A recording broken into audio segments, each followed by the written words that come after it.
Now on 4, Voices examines the possibility that unspoken assumptions distort our sense of reality, the trouble with truth.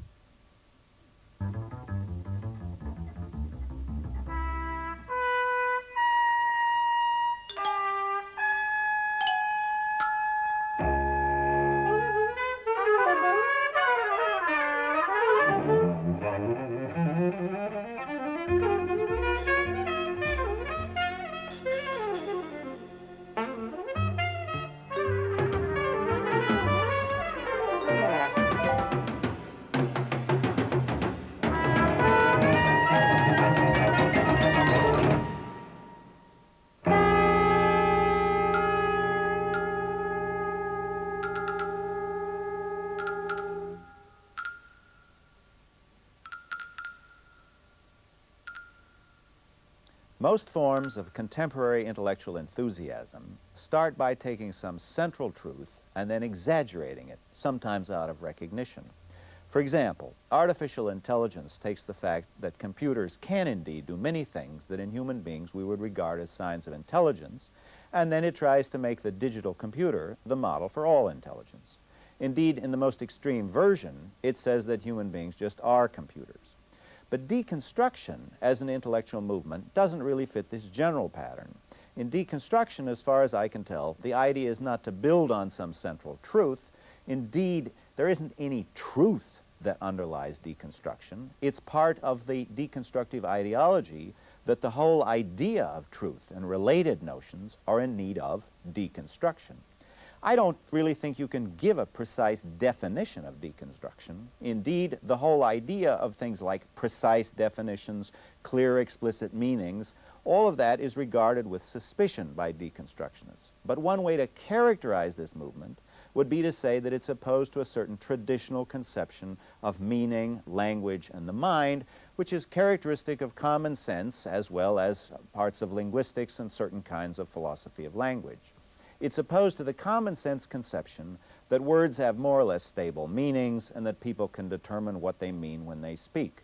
According to the deconstructionist, the belief that we have in the coherence and stability of language and in our own mastery of our own linguistic intentions is an illusion, one of the many illusions that the deconstructionist will attack.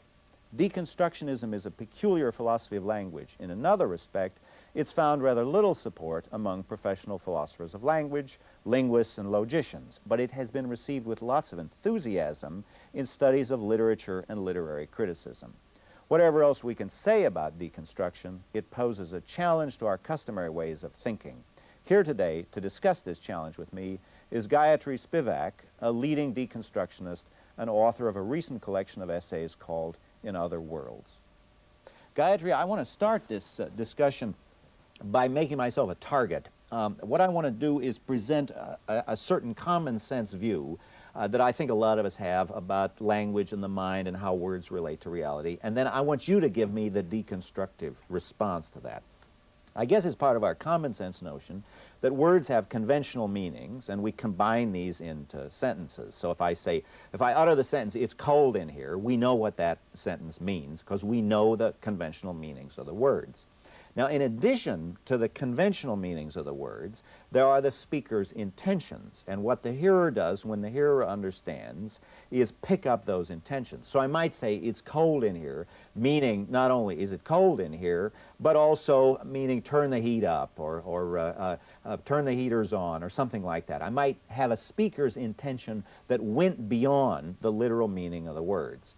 And again, all of that works because the intended meaning of the speaker can latch on to the conventional sentence meaning.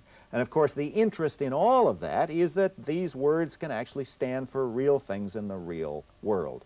And again, I think according to common sense, all of that apparatus of conventional meaning, of reference, of a distinction between conventional meaning and speaker's meaning, all of that is context bound. We're able to understand that because we're situated in a cultural and natural context, and we're masters of a certain sort of culture and certain set of personal relationships. Now, that's the common sense view, and frankly, I think it's pretty much right. I mean, it's rather crude, as I've stated it, but deconstructionists think they can undermine all of that. What's your reaction to that? I don't think, if I am a deconstructionist, I don't think I would actually contradict what you said. What I would focus on is the fact that you said it was more or less right. Your emphasis is on the right. Our emphasis would be on the more or less, and perhaps then on the less. In other words, for this exchange to take place, you tell me it's cold in here, and perhaps you intend to make it understood that the heat should be turned on.